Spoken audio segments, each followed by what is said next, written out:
Assalamualaikum warahmatullahi wabarakatuh.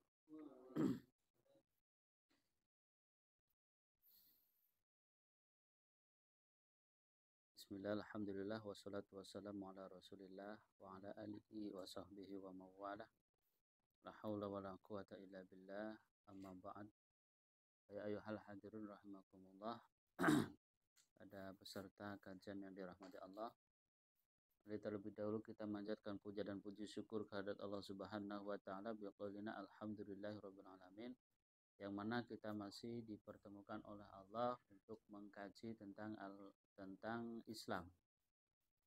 Salawat serta salam kita curahkan pada junjungan kita Habibana wa Nabiyana Muhammad sallallahu alaihi wasallam yang kita harapkan syafaatnya besok di yaumil qiyamah. Allahumma amin ya rabbal alamin. Qala mu'allif rahimahumullah wa nafa'ana bihi wa bi ulumihi bidaranil amin. Faslun utawi iki iku ono angkit pasal sawiji ibarate fasal. Ada utawi ikilah angget kang bakal den critakaken Mbahya Musonef.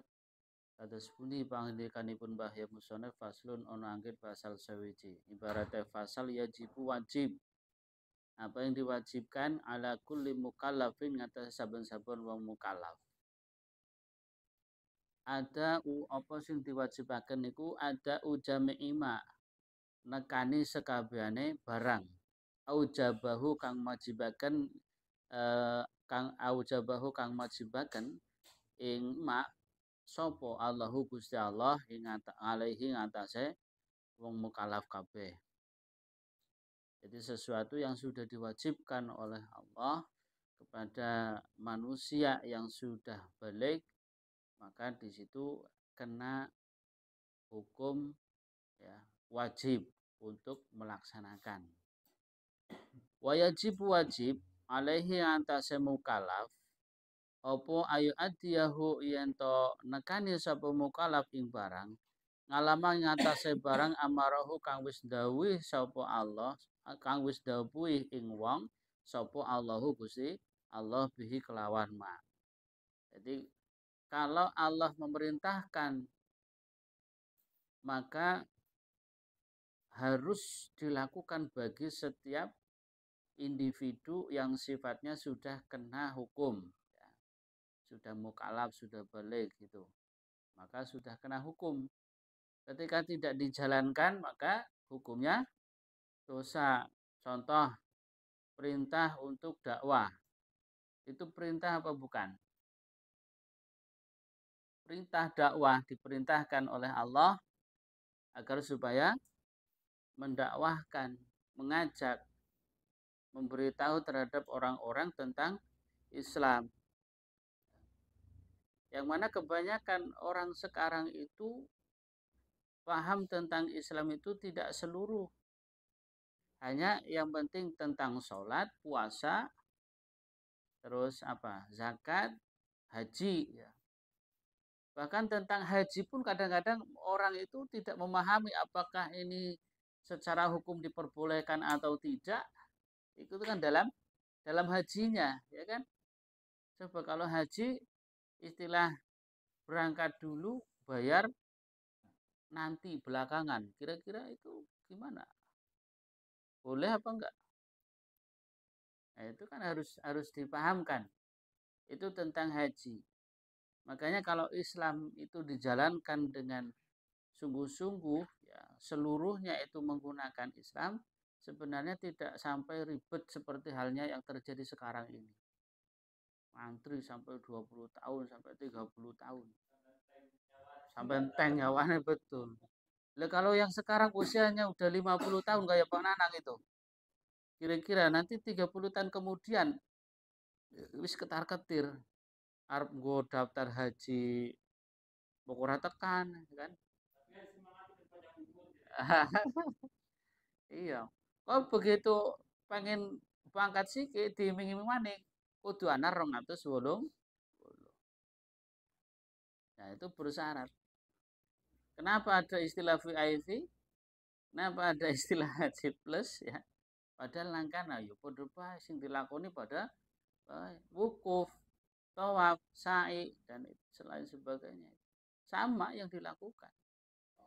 Kenapa ada istilah kilat atau tidak kilat? Nah, ini yang menjadi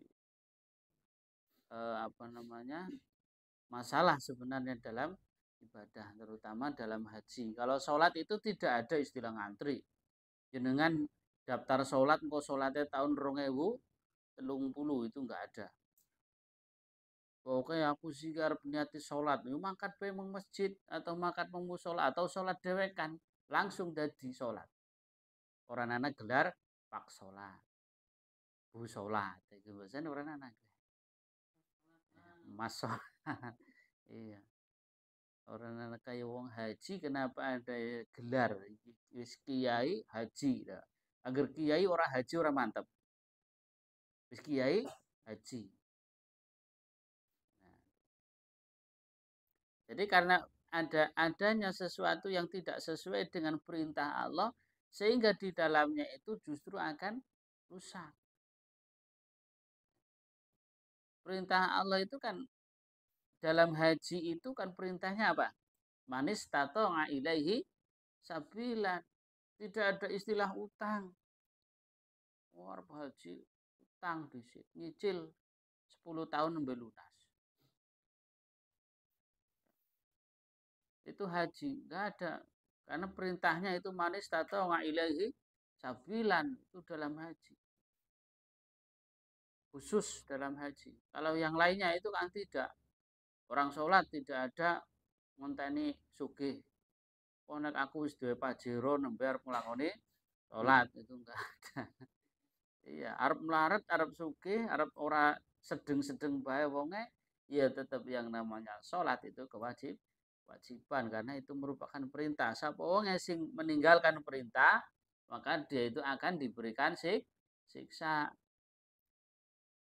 Ya, meninggalkan sholat. Aib sholat berapa kali, Aib? Hah? 2 kali dalam sehari? Apa 5 kali dalam sehari semalam? Seminggu pisan anak.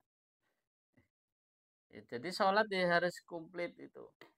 Jangan sampai sholatnya itu ditinggalkan. 1 kali tidak sholat, maka 1000 tahun di neraka. 1000 tahun di neraka itu enggak ora sedela. Hidup di dunia berapa tahun? Ada yang 1000 tahun. Ada dulu waktu nabi-nabi terdahulu. Ya, itu hidupnya sampai 1000 tahun. Makanya ada istilah Lailatul Qadar karena itu Nabi sendiri protes, wong umatku ki orang ana sing uripe sampai 1000 tahun. Sedangkan dulu ada nabi yang selama hidupnya itu ibadah terus, orang anak bolongnya tidak ada liburnya, ibadah terus perjalanannya. 1000 tahun ya pantas langsung dimasukkan ke surga eksekutif. Jadi umatku ranana sing 1000 tahun ibadah itu kadang-kadang 5 waktu, kadang-kadang orang dilakoni. Nah itu. Jadi 1000 tahun di neraka itu 1 kali tidak sholat. Tapi wong yo gampang. Lah, kadang nurung iki. Padahal kayak dosa riba. Dosa riba itu kan lebih apa ya, lebih tinggi dosanya daripada hanya sebatas zina ya kan. Dosa terkecil dalam riba aja seperti hanya menggauli ibu itu dosa cilik. Tapi ya urusan riba koyo-koyo orang lakoni dosa. Nah itu. Padahal itu adalah larangan. Bukan perintah. Apa maning nek utang sampai diperintah kayaknya gembruduk wong pada utang. Hukum utang sendiri itu kan awalnya adalah mubah, boleh utang ngono ora ya ngono, nek ora perlu ya ora usah utang. Apa maning dalam haji ya kan itu sangat-sangat tidak perlu sekali. Ora perlu kok arep haji utang di situ. Nanti yang terjadi ketika sudah selesai haji pulang malah bingung, utangnya masih numpuk. Ya kan? Dan kasus sekarang banyak orang yang haji itu ternyata hutangnya itu masih banyak mendahulukan haji hanya demi gelar ben kon uli gelar haji utang nang umam masih pating belara. Nah, ini masalah. Padahal yang namanya haji itu kadang-kadang ada tetangga yang sakit saja itu lebih utama diberikan kepada yang sakit karena tidak bisa berobat daripada hanya sebatas naik haji, ibadah haji itu. Karena riwayatnya itu ada. Ibadah hajinya itu tidak dikategorikan mabrur ketika tetangganya ada yang sakit tidak bisa ke rumah sakit orang nana biayane. Itu wis gelar haji ora kanggo gawe. Jadi kadang-kadang zaman-zaman sekarang itu karena itu haji itu dijadikan sebagai apa? Bisa dikatakan mungkin titel apa kepriwe Pak Nanang ya. Gelar ya. Nek urah haji gini gue bahasanya harus apa maning kau kiai urah haji. Anggurus kiai haji. Nah, pemburine MMSE MALC itu bahasanya. Wis mantep banget gelar. Abot gelar. Nah, sedangkan dewek wis kiai udu haji udu MM apa maning mitra motor. Tidak ada gelar sama sekali. Ya, padahal apakah terus gelar ketika sudah digelari haji terus ibadahnya itu sudah ditambah mantep, ibadahnya itu jadi tambah mabrur, jadi tambah diterima atau tidak ya. Wong melaku bae liwat nek ora diseluk haji kadang-kadang orang lingat ya. Pedake nyong haji ini kan larang, haji ini kan bayar, pemaning nyong plus ke 280 juta apa pira gue. Ya, maka di situ ada apa pahalanya itu hilang sebenarnya. Dengan adanya gelar tersebut itu tidak dikategorikan haji yang mabrur karena hanya mengharapkan gelar. Titel, ya gelar lah.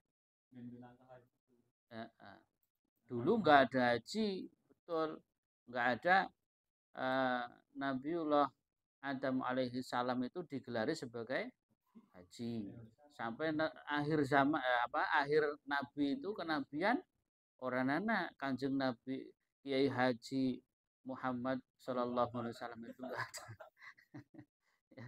Kiai Haji nabi ya kan orang anak gelar ya.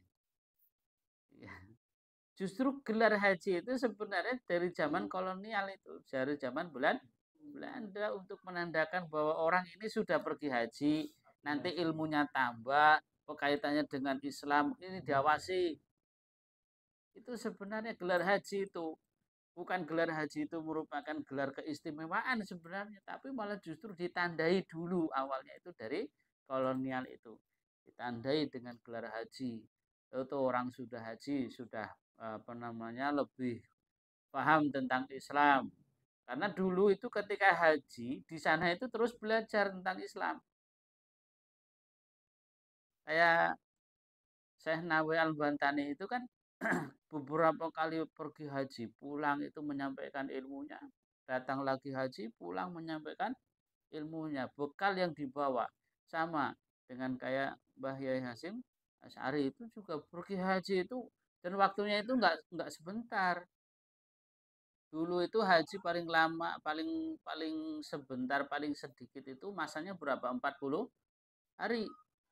40 hari dulu. Sudah mah di perjalanannya lama karena masih menggunakan darat itu kan zaman dulu. Di sananya itu memang betul-betul menimba ilmu. Jadi kita sampai ke Nusantara ke Indonesia lagi disampaikan. Oh ini saya dapat oleh-olehnya ini. Kalau sekarang kan dapat oleh-olehnya apa? Zam-zam, kurma, ya kan? Terus apa maning? Sorban, kismis, ya. Ya sorban orang padahal tukune nang tanah abang. Kurma ya padha bae siki tukune nang tanah abang. Ya zam-zam ya usake. Kayak gitu. Itulah karena ada sesuatu yang ditinggalkan. Kalau memang itu perintah seharusnya sesuai dengan syariat. Ya. Amarahu kang wis merintahaken sapa Allah Gusti Allah taala bihi kelawan barang minal ityani nyatane nekani min bi arkanihi kelawan pira-pira rukun wa syurutih lan pira-pira syarate. Jadi kalau perintah itu ada syarat dan rukun termasuk dalam haji. Syarat rukun haji itu harus terpenuhi. Jangan sampai ketika haji malah sekarang itu di sana apa mengucapkan kalimah-kalimah yang tidak sesuai dengan haji. Labbaik Allahumma labbaik harusnya kayak gitu. Ini yang ini beda bacaannya. Bacanya bukan labbaik tapi yang lain. Nanti kalau dibilangin nanti dikira. Nah, itu. Wayastani bulan ngedoi saking apa mubtilatihi perkara kang batalaken barang kang batalaken syarat dan rukun tadi. Wajib bulan wajib kalih ngatasé mukalaf kabeh apa sing diwajibaken amru perintah man ing wong ro'ahu kang ningali ing wong. Jadi tarika syai'in ing ninggal wiji minha saking syarat dan rukun. Jadi perintah kok dewek kuwi diperintah. Ketika ada orang yang tidak menjalankan syarat dan rukunnya, kuwi kon diperintah dielingaken. Misal dalam sholatnya orang sesuai karo syarat rukunnya maka sampaikan. Anak wong sing ora sholat maka sampaikan.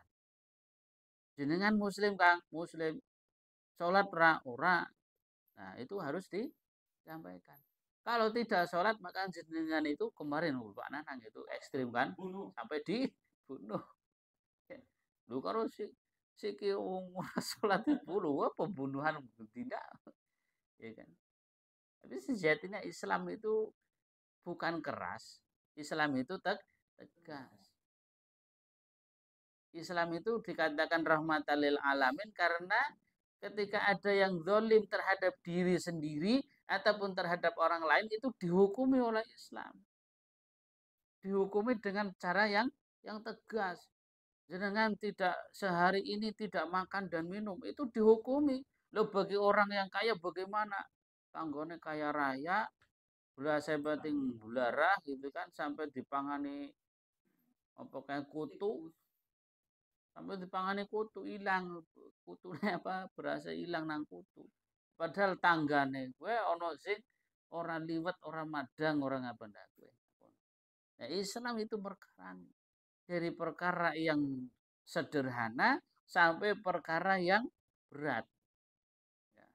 Perkara yang berat itu urusannya dengan akhirat kalau yang sederhana itu kan urusan dunia nang dunia diperkarani nang dunia jenengan karo tangga kewetengan kurakur misal orang kure karena tidak ada sebab ya, tidak ada masalah ujuk-ujuk orang akur wong nek ana masalah bet ana mangsane ora kudu terus-terus orang akur ya kan Islam itu membicarakan antara manusia dengan manusia terus manusia dengan Allah hablum minan nas hablum minallah coba kalau hablum minan nas itu hanya ditunjukkan kepada orang muslim saja wong jenengan wong Islam kudu hubungannya karo wong Islam maning tok ora uli karo selain Islam ya itu bahaya sedangkan di situ hablum minan nas itu tidak dipilih kabeh menungsa kon kudu diapiki makanya nang kono Islam itu rahmatan lil alamin jadi menjadi rahmat bagi seluruh alam bukan hanya untuk umat muslim saja jadi selain muslim juga kita harus baik ya jadi kalau ngomong toleran itu Islam sejatinya lebih toleran ning perkarane manusia dengan manusia bukan perkara dengan akidah nek akidah ya wis dewek-dewek lakum dinukum waliyadin tapi nek urusan karo menungsa urusan pangan urusan ngopeni kuwi Islam luwih coba dalam zakat Ya, dalam zakat, pembahasan zakat ada nggak ditentukan hanya untuk umat muslim? Tidak ada kan? Innamas shadaqatu lil fuqara. Coba kalau orang fakir itu kira-kira selain muslim ada nggak yang fakir? Banyak. Itu pun harus diopeni. Kudu di oh kayak mau wong kudu Islam, kayak wong ateis, kayak wong Yahudi.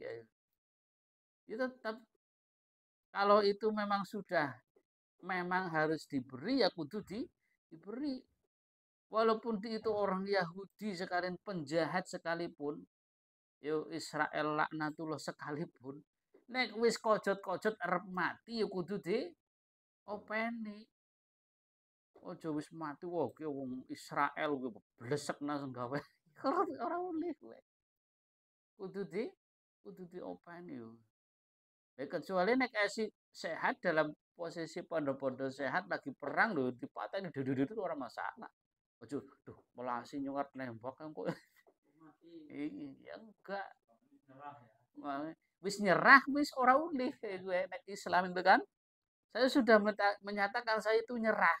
Wis ora ulih dikapok-kapokna. Ojo wis nyerah wis angkat tangan bedile wis diwakon kabeh wis malah dududududududud. Nah, itu Islam tidak seperti itu. Makanya dikatakan tadi rahmatan lil alam. Itu dalam perkara-perkara yang itu kenapa Allah itu memuliakan terhadap orang Islam dan Allah itu menenggelamkan sejatinya Allah itu menenggelamkan orang-orang kafir. Karena Islam itu betul-betul ngurusin masalah apa itu masalah kemanusiaan ya. Satu nyawa aja itu harganya luar biasa. Ya, satu nyawa dalam Islam itu harganya luar biasa. Jadi benar-benar diopeni nek wong Islam itu memanusiakan manusia, tidak menghewankan manusia. Ya coba kalau sekarang itu ibarat kayak teori-teori yang dulu itu masih dipakai, teori Darwin itu dipakai. Manusia itu berasal dari monyet, ya kan? Kalau manusia itu berasal dari monyet berarti nenek moyang yang jenengan kabeh itu monyet. Ya ayuhal monyet itu kan tidak, ya kan? Sebenarnya itu merupakan pelecehan. Oh, manusia itu Nabi Adam alaihi salam itu orangnya gantengnya luar biasa. Parasnya itu pokoknya luar biasa itu. Apalagi sampai kepada Nabi Sulaiman. Kok di arani monyet kan wis luar biasa itu. Makanya Islam itu tidak menerima teori-teori seperti itu. Ya, yang mana teori itu juga mengarah pada dari materi untuk materi akan kembali ke materi. Islam tidak pakai itu. Islam itu ya kita dilahirkan, kita diciptakan dari Allah. Dan akan kembali ke Allah. Hidup di dunia juga untuk Allah, bukan untuk manusia. Inni wajjahtu wajhiya lilladzi fataras samawati wal ardu hanifan muslima wa ma ana minal musyrikin. Inna sholati wa nusuki wa mahyaya wa mamati lillahi rabbil alamin. La syarika lahu wa bidzalika umirtu wa ana minal muslimin. Ada yang wa ana awwalul muslimin. Kalau dalam Al-Qur'annya itu menggunakan wa ana awwalul muslimin. Itu. Jadi sesuatu yang itu memang sama umat muslim itu tidak dilakukan padahal itu adalah perintah, maka itu harus ditegur. Ya. Sama dalam posisi dakwah, itu dakwah tadi kan adalah perintah. Maka ketika ada umat muslim sing penggaweane mungkur menang mangan turu tok, ya kan tidak berdakwah, menuju kepada jalan Allah, maka harus diingatkan. Ya. Kon dakwah, kone siapa? Kone Gusti Allah. Siap Pak. Ud'u ila sabili rabbik bil hikmah.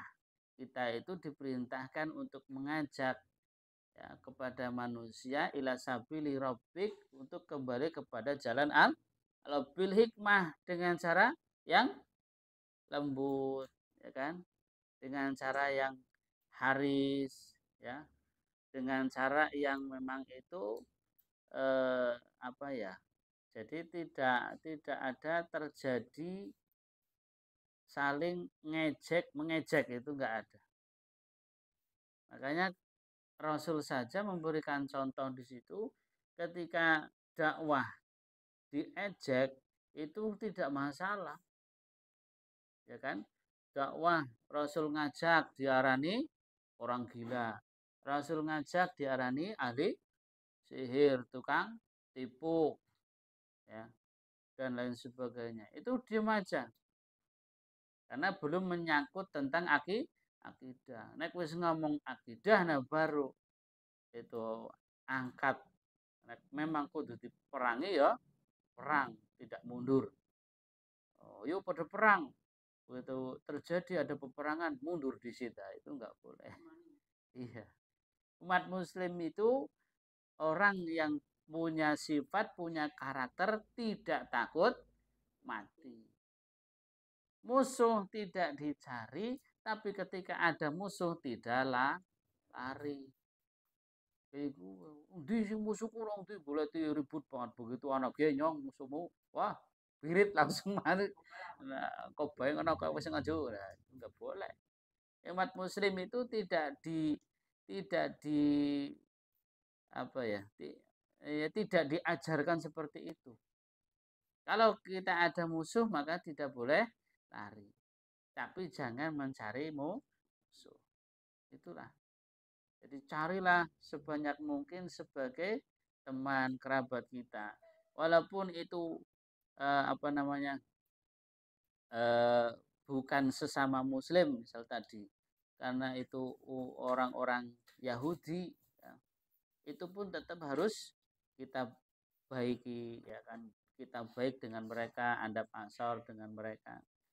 Tapi juga ketika dengan sesama Muslim itu lebih adab ansor lagi, lebih kita segan lagi.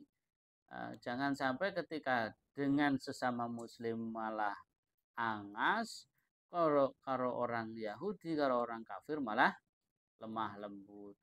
Nah, itu juga tidak diperbolehkan. Nah, itu sesuatu yang diperintahkan oleh Allah Subhanahu wa taala. Ya'ti atau nekani sapa mukallaf biha kelawan rukun, tekan syarat dan rukun kudu dilaksanakan.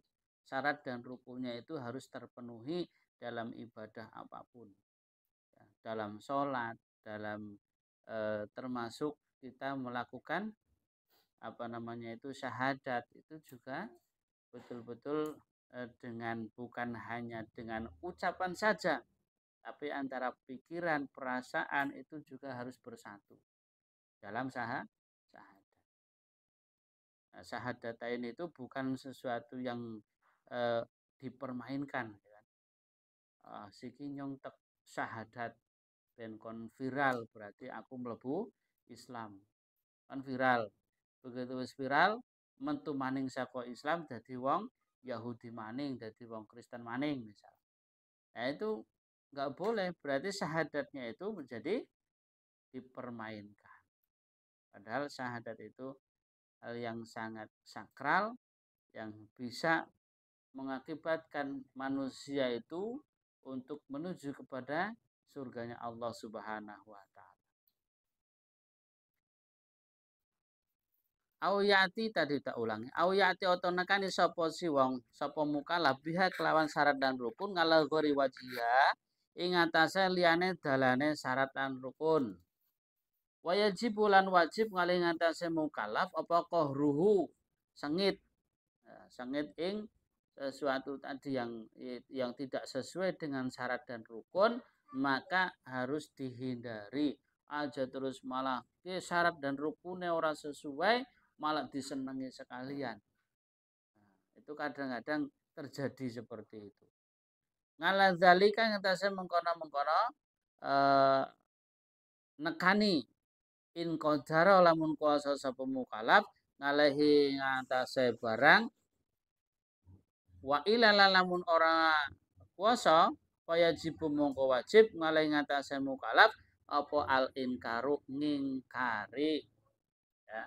Orane dhewek kowe bisa nyegah maring wong-wong sing melakukan tidak sesuai dengan perintah Allah ya, misal ada sesuatu di wilayah itu yang kemaksiatan ya. Syukur dewek bisa nyegah dengan apa? Dengan kekuatan. Orane nang kono paling dewek itu paling cilik weh. Paling cilik weh mengingkari jangan sampai malah melu-melu. Aja melu-melu karo sing dilarang nang Gusti Allah malah dilakoni.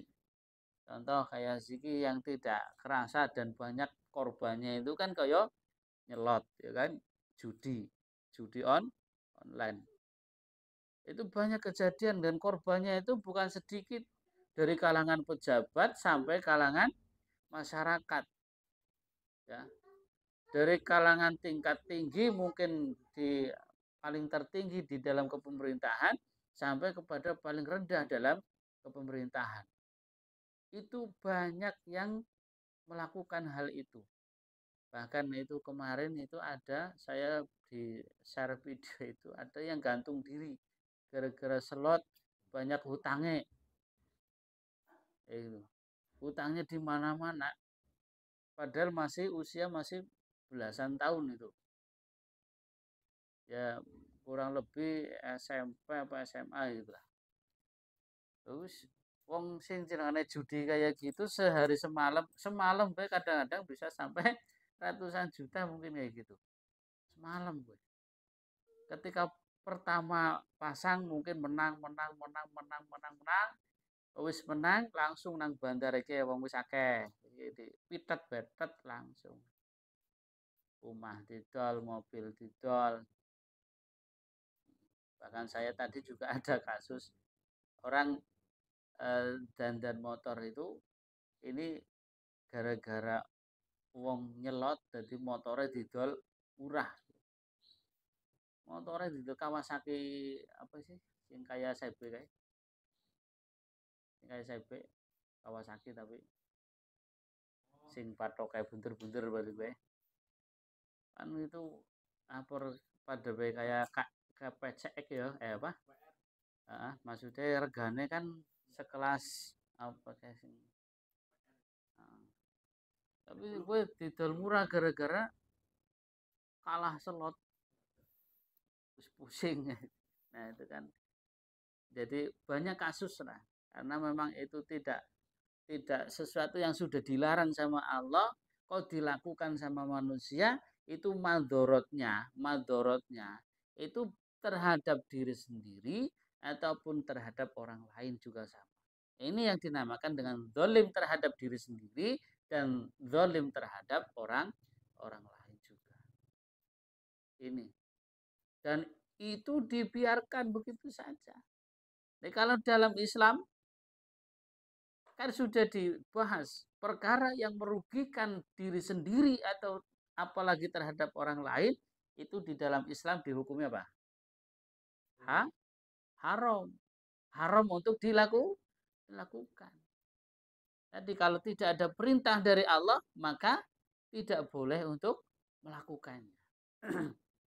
Wong ibadah ini kan kalau tidak ada perintah dari Allah maka hukumnya apa? Haram. Ibadah kalau tidak ada perintah dari Allah maka hukumnya haram. Kalau ada perintah maka hukumnya wajib. Ini kadang-kadang zaman sekarang itu banyak sekali tidak ada perintah ya ujuk-ujuk diarani ibadah. Dengan pakaiannya ada syaratnya. Pakaiannya kudu sing warna ireng kabeh, pakaiannya warna putih kabeh, pakaiannya warna hijau kabeh misal. Kan itu tidak ada perintah. Apakah ibadah harus warna putih, apakah harus warna hijau, apakah warna abang dan lain sebagainya. Itu tidak ada perintah. Tapi sekarang itu ada perintah itu. Kalau tidak pakaian ini, maka ibadahnya tidak diterima. Lah itu bahaya. Sehingga seolah-olah itu adalah perintah dari Allah. Nah, kalau tidak ada perintah, maka dihukumi haram. Kayak gitu. Yang ibadah itu kan yang penting memenuhi syarat dan rukun tadi. Nek arep sholat maka kudu nutup aurat. Nek lanang itu bena surati warubah antara budelan dengkul. Wis nutupi wis sak. Mungkin permasalahannya gari pantes pora kan iku. Wong arep sholat arep madhep karo Gusti Allah sarungan tok sing penting nutupi budel. Ya ora kewes. Didelenge ora pas. Jenengan arep laporan karo bose be kudu nganggo minyak wangi, pakaiane dipilih sing paling apik, ya kan? Apa meneh arep ketemu karo bupati karo camat bahasane kowe. Waduh iki tamune bupati je kan. Tamune camate je. Masa pakaiane deble-deble nganggo kas kutang tok. Apa maning ketemu karo Gusti Allah. Nah itu. Angger wong wadon, maka jami ibadaniha ilal wajhi wal kafain. Nah, itu rumus yang tidak bisa keluar dari itu. Wong wadon kuwi nek ora nutup aurat, maka batalat salatuhu, batal ibadahnya. Dan sekarang itu kaos kaki be kadang-kadang wah ana wong salat be nganggo kaos kaki ngangel-ngangeli. Padahal salat pakai kaos kaki yaitu bagian daripada perintah. Wong itu nutup jami ibadaniha ilal wajhi wal kafain. Kan tidak kerasa kadang-kadang sikile kebuka karena tidak pakai kaos kaki akhirnya sholatnya batal. Kan kayak gitu. Jadi syariat itu diadakan dalam rangka untuk dijalankan. Kalau sudah dijalankan, maka ibadahnya sesuai dengan syariat, insya Allah diterima oleh Allah. Dan kita harus husnudon, harus baik sangka ketika dalam ibadah, sesuai dengan syariatnya, sesuai dengan syarat dan rukunnya, maka kita punya anggapan pasti diterima. Sing ora ulih pede. PD itu apa? Nyong sing ahli sholat pasti masuk surga. Nah itu yang nggak boleh. Tapi kita punya anggapan sendiri bahwa kita itu sholatnya diterima itu harus. Jangan sampai punya anggapan lah bok-bokan diterima lah. Wong dewek ngono gure sholat masih kayak gitu apa kira-kira diterima. Nah itu tidak boleh. Harus husnudzon seburuk apapun kita kalau dalam beribadah maka harus husnudzon. Kalau ibadah kita itu mau diterima, jangan sampai ada bahasa ngambang lah, bukan diterima. Harus husnudzon, pasti diterima. Dalam doa juga sama, kita doa harus husnudzon bahwa doa kita pasti diijabah. Wong Allah sendiri yang berjanji udhunguni astajib lakum. Maka mintalah kalian semua itu kepadaku, niscaya aku akan mengabulkannya.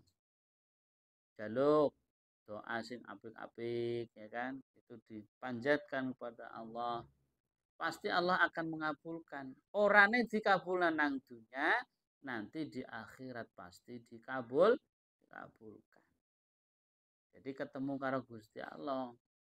Tidak ada istilah belah langit, belah bumi.